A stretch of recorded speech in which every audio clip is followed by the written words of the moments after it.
Existen más de 34,000 denominaciones cristianas en el mundo. ¿Ya te diste cuenta que cada día se abre una nueva iglesia? Todas ellas pueden tener Biblia, todas pueden mencionar el nombre de Jesús y todas ellas pueden mostrar un camino diferente para ir al cielo. Algunas de esas iglesias dicen: por aquí todo es permitido, por aquí todo es más fácil, esta se acomoda a tus gustos, esta está de acuerdo a tus preferencias. Y qué difícil es, entre tantas opciones, visualizar y tener la seguridad de cuál es la iglesia verdadera. ¿Existe una iglesia verdadera? ¿Tiene el nombre de esta iglesia descrito en la Biblia o la Biblia muestra características de esta iglesia?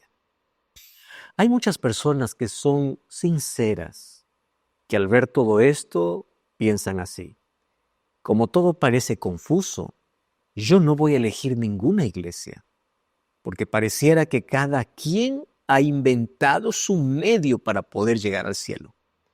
Hay tanta gente que miran tantas denominaciones religiosas y dices: no voy a pertenecer a ninguna iglesia, aun cuando tienen en el corazón la necesidad de poder buscar a Dios, porque simplemente no han descubierto que Dios ha dejado características de la verdadera iglesia en su palabra.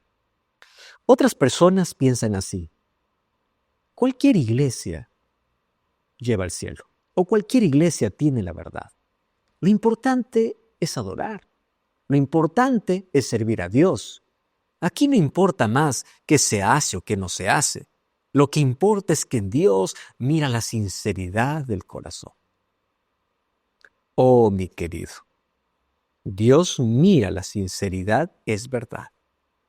Pero cuando tú conoces la verdad, tu sinceridad siempre tiene que estar inclinada a la verdad que conoces. Y Dios ha mostrado en su palabra las características que tiene su pueblo aquí en esta tierra.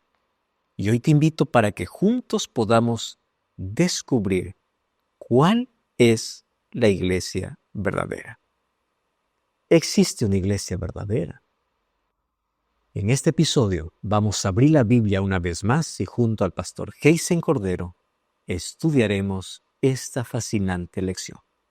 Hoy te invito para que puedas dejar tus prejuicios, tus preconceptos y en actitud de oración pedir que Dios pueda hablarte por medio de su palabra. Aquello que te vamos a mostrar no es lo que pensamos, es aquello que la Biblia lo describe. Y si la Biblia lo dice, recuerda, ella debe ser el fundamento de nuestra fe. ¿Oramos? Gracias, Señor, porque tenemos tu palabra. Y en un mundo de tanta confusión, vamos a buscar la verdad en tu palabra. En un mundo de tantas opiniones, la Biblia tiene la última palabra. Y ayúdanos hoy a identificar cuáles son las características que tu palabra menciona sobre aquel pueblo que tienes aquí en esta tierra. Y ayúdanos para que nosotros podamos aceptar esa verdad, obedecer aquello que aceptamos y caminar en armonía con tu voluntad. En el nombre de Jesús. Amén.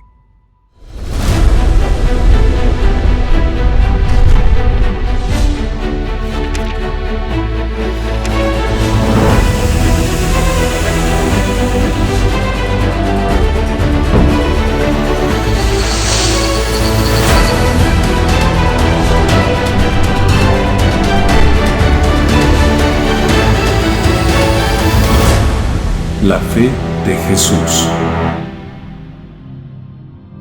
¿Qué tal, queridos amigos? Qué bendición poder una vez más estar juntos y conectados en esta serie titulada La fe de Jesús.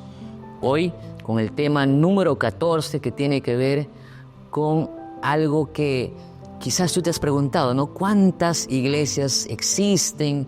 ¿Por qué si existe una sola Biblia, existen tantas religiones o tantas denominaciones cristianas? Algunas guardan el domingo, otras no guardan ningún día. ¿Y por qué los adventistas guardan el día sábado? Hoy el tema tiene que ver justamente con eso. Tiene que ver con cuál es la iglesia verdadera. ¿Hay una iglesia verdadera? Hay una iglesia verdadera según la Biblia. Hoy veremos qué enseña la Biblia acerca de las características de la iglesia verdadera. Y todo ello lo veremos a la luz de la Biblia, de la palabra de Dios. Entonces, sin más, comenzamos a responder las preguntas de nuestro estudio bíblico. La primera pregunta es la siguiente: ¿quién fundó la iglesia cristiana? Sí, porque nosotros somos adventistas. Esta es una producción de la iglesia adventista, pero más allá de una iglesia, nosotros queremos promover el estudio de la Biblia. Por lo tanto, Mateo capítulo 16, versículos 16 al 18 nos dice lo siguiente: respondiendo Simón Pedro dijo: tú eres el Cristo, el Hijo del Dios viviente. Entonces le respondió Jesús: bienaventurado eres Simón, hijo de Jonás, porque no te lo reveló carne ni sangre, sino mi Padre que está en el cielo. Y yo también te digo que tú eres Pedro, y sobre esta roca edificaré mi iglesia, y las puertas del Hades no prevalecerán contra ella. Entonces, ¿quién fundó la iglesia cristiana? ¿Será que lo fundó Pedro, como alguna iglesia dice, que Pedro es el primer papa, que Pedro es el primer líder religioso y sobre él fue fundada la iglesia? No. Según la Biblia, el fundador o la iglesia cristiana nace con Cristo Jesús. Y en ese texto muy conocido, Jesús le dice a Pedro así. Pedro le había dicho a Jesús que él era el Cristo. Por lo tanto, ahora Jesús le dice a Pedro: tú eres Pedro, y sobre esta roca, o sea, sobre mí, sobre Cristo Jesús, edificaré mi iglesia. Por lo tanto, el fundador de la iglesia cristiana es Jesús, el mismo Hijo de Dios. La segunda pregunta dice: ¿quién es el fundamento de la iglesia? Y el libro de Efesios capítulo 2, versículo 20 dice: edificaos sobre el fundamento de los apóstoles y profetas, siendo la principal piedra del ángulo Jesucristo mismo. ¿Quién entonces es el fundamento de la iglesia verdadera? Porque estamos viendo características. Cristo es el fundamento. La iglesia está basada en el fundamento mismo de Cristo Jesús. Tú puedes tener la seguridad de que la iglesia verdadera, a la luz de la Biblia, tiene a Jesús como su fundamento.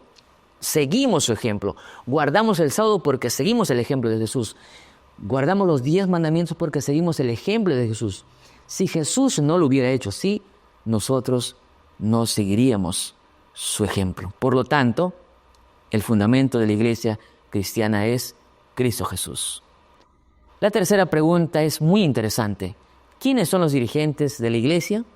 El libro de Efesios capítulo 4, versículo 11 y 12 dice: y él mismo constituyó a unos apóstoles, a otros profetas, a otros evangelistas, a otros pastores y maestros, a fin de perfeccionar a los santos para la obra del ministerio, para la edificación del cuerpo de Cristo. Entonces, ¿quiénes son los dirigentes de la iglesia? A la luz de este texto, varios: profetas, apóstoles, evangelistas, pastores y maestros.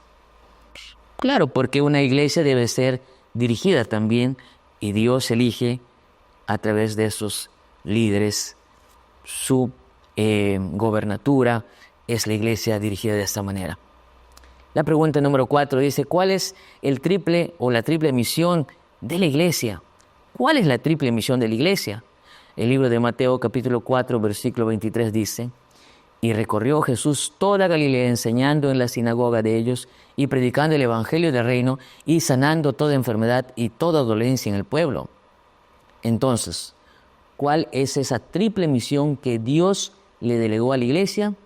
Claramente el texto dice: enseñar, ¿qué más? Predicar y sanar. La iglesia que Dios instituyó, la iglesia verdadera a la luz de la Biblia, hace esta obra. No solamente se dedica a predicar, no solamente se dedica a sanar, sino también se dedica a enseñar. Hace 3 acciones importantes: predica, enseña y sana. La pregunta 5 dice: ¿cómo debe gobernarse la iglesia? Hechos capítulo 6, versículos 1 al 5, dice de la siguiente manera: en aquellos días, como crecía el número de los discípulos, hubo murmuración de los griegos contra los hebreos, de que las viudas, que aquellos eran desatendidas en esa distribución diaria. Entonces los 12 convocaron a la multitud de los discípulos y dijeron: no es justo que nosotros dejemos la palabra de Dios para servir a las mesas. Buscad pues, hermanos, de entre vosotros a 7 varones de buen testimonio, llenos del Espíritu Santo y de sabiduría, a quienes encarguemos ese trabajo. Y nosotros persistiremos en la oración y en el ministerio de la palabra. Agradó la propuesta a toda la multitud, y eligieron a Esteban, varón lleno de fe y del Espíritu Santo, a Felipe, a Prócoro, a Nicanor, a Timón, a Parmenias y a Nicolás, prosélito de Antioquía. ¿Cómo debe gobernarse entonces la iglesia? Según ese texto, había una dificultad de no atendimiento a todas las personas, y los discípulos se reunieron y con la ayuda de Dios ellos lograron darle solución. Entonces, ¿cómo se gobierna la iglesia? En oración y en unidad. ¿Qué te parece? Entonces, la 6ª pregunta es importante también responder. ¿Qué ejemplo debe seguir la iglesia? Juan capítulo 13, versículo 15 dice: porque ejemplo os he dado, para que como yo os he hecho, vosotros también hagáis. Impresionante. ¿Qué ejemplo debe seguir la iglesia verdadera? ¿Quién debe ser su ejemplo? ¿Quién debe ser su derrotero? ¿A dónde debemos apuntar? El ejemplo de Cristo Jesús. No te olvides, nosotros o la iglesia verdadera debe seguir solamente el ejemplo de Jesús. Si Jesús lo hizo, nosotros lo hacemos. Si Jesús no lo hizo, nosotros no lo hagamos. La pregunta número 7 dice: ¿cuál es la norma de conducta en la iglesia? Apocalipsis capítulo 12, versículo 17 nos dice: entonces el dragón se llenó de ira contra la mujer y se fue a hacer guerra contra el resto de la descendencia de ella, los que guardan los mandamientos de Dios y tienen el testimonio de Jesucristo. ¿Cuál es la norma de conducta entonces de la iglesia? Guardar los mandamientos de Dios y el testimonio de Jesús. Guardamos los mandamientos de Dios y tenemos el testimonio de Jesús, es decir, seguimos lo que Jesús nos enseñó. Eso es lo que la iglesia verdadera debe hacer. La pregunta número 8 dice: ¿qué don poseerá la iglesia verdadera o la iglesia? Apocalipsis 12, 17 nuevamente dice: entonces el dragón se llenó de ira contra la mujer y se fue a hacer guerra contra el resto de la descendencia de ella, los que guardan los mandamientos de Dios y tienen el testimonio de Jesucristo. El testimonio de Jesucristo es algo que nosotros necesitamos saber qué es. Dice que es el testimonio de Jesucristo, según capítulo 19, versículo 10 de Apocalipsis. Amplía el texto leído anteriormente. Dice: y me postré a sus pies para adorarle, y me dijo él: mira, no lo hagas, yo soy consiervo tuyo y de tus hermanos que retienen el testimonio de Jesús. Adorad a Dios, porque el testimonio de Jesús es el espíritu de profecía. Entonces, ¿qué don poseerá la iglesia verdadera, la iglesia de Dios? El testimonio de Jesús, que es el espíritu de profecía. Como adventistas, nosotros creemos que en los últimos tiempos, según la profecía de Joel capítulo 2, vendrán profetas, habrá sueños finales para revelar la voluntad de Dios, y como iglesia a la luz de la Biblia creemos que en los tiempos finales de nuestra iglesia también tendremos ese espíritu de profecía, es decir, mensajes propicios para su iglesia de parte de Dios. El don de profecía. ¿Qué debemos hacer después de este estudio? ¿Qué debemos hacer? ¿Qué acciones debemos seguir? Por lo menos 2. En primer lugar, unirme a la iglesia verdadera. Estamos ya en la lección número 14 de nuestro estudio y conviene tomar decisiones. Necesitamos unirnos a la iglesia verdadera, a esta iglesia que tiene las características que ya hemos mencionado. En segundo lugar, permanecer fiel y firme ante todo. No es fácil, pero Cristo Jesús va delante de nosotros. ¿Qué decisión debemos tomar? Podemos decidir lo siguiente. Después de haber leído y entendido, mi decisión personal es: creo que Jesús fundó la iglesia, deseo unirme a ella y serle fiel hasta el fin. Lógicamente, cuando leemos la Biblia podemos notar muchas cosas desafiantes también. Y una de ellas es ser parte del pueblo de Dios. Este pueblo, que tiene las características que hemos mencionado, es un pueblo que, según la Biblia, es odiada por el enemigo. Satanás odia a la iglesia verdadera. Satanás odia a la iglesia que Dios nos dijo en su palabra. Y hará todo lo que esté a su alcance para que tú jamás aceptes ni seas parte de ella. Pero Dios quiere que tú seas parte de su pueblo, la iglesia que guarda los mandamientos de Dios y tiene el testimonio de Jesucristo. Recuerda, lección dada, lección practicada. Que Dios te bendiga. Dios tiene sus hijos fieles en todas las iglesias y en todas las religiones en el mundo. Y todas esas personas fieles y sinceras, al conocer la verdad, un día serán llamadas y son llamadas para formar parte de un solo pueblo. Según las características que presenta Apocalipsis, es un pueblo que obedece a Dios, que guarda los mandamientos de Dios y que tiene el testimonio o la fe de Jesús. ¿Ya revisaste todas tus creencias?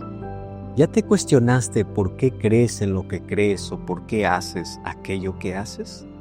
¿Aquello que estás haciendo para Dios tiene su fundamento bíblico? ¿El día que adoras es aquel día que Dios pidió? ¿La verdad que se proclama en tu iglesia es la verdad fundamentada en la Biblia? ¿A quién estás siendo fiel y leal? ¿A Dios o a su palabra? Cuando tú busques una iglesia, no busques perfección en sus miembros, porque como seres humanos todos podemos decepcionar. Cuando busques la iglesia verdadera, busca porque ésta es fiel a la verdad de la palabra. La pureza de la verdad es proclamada. Su mensaje no es popular, su mensaje es impopular. Sin embargo, está fundamentada y basada en la palabra de Dios. El pueblo de Dios en el tiempo del fin tiene una misión muy especial. Predica un mensaje profético, un mensaje específico, un mensaje impopular, mas fundamentado en la palabra de Dios. Y hoy te invito a dar un paso de fe de parte de la palabra de Dios o colocarte de parte de la palabra de Dios. Sé que es difícil, hay dudas, hay miedos, hay temor, mas es mejor obedecer a Dios antes que seguir por nuestro propio camino. ¿Estás dispuesto a dar un paso de fe? Hoy Dios te invita a unirte a su pueblo, a su remanente, que es fiel y obediente, y aquel que tiene una misión especial para este tiempo, el tiempo del fin. Ven y juntos caminemos en dirección de aquello que Dios nos mostró en su palabra. Que Dios te bendiga por esta linda decisión. Y espero que un día, por la gracia de Dios, podamos estar preparados para cuando Jesús regrese y podamos compartir con Él la eternidad. ¿Aceptas esta verdad? ¿Quieres ponerte de parte de la palabra de Dios y ser parte del remanente que Dios tiene aquí en la tierra? Ora conmigo. Gracias, Señor, por tu palabra. Gracias porque nos muestras el camino que debemos seguir. Gracias porque levantaste un remanente para este tiempo y las características de ese pueblo están descritas en tu palabra. Queremos ser fieles a ti. Queremos colocar nuestra vida en armonía con tu voluntad. Por eso ayúdanos para que por fe nos pongamos de parte de tu palabra. Acepta nuestra entrega y ayúdanos a mantener firme esta decisión. En el nombre de Jesús. Amén. La fe de Jesús.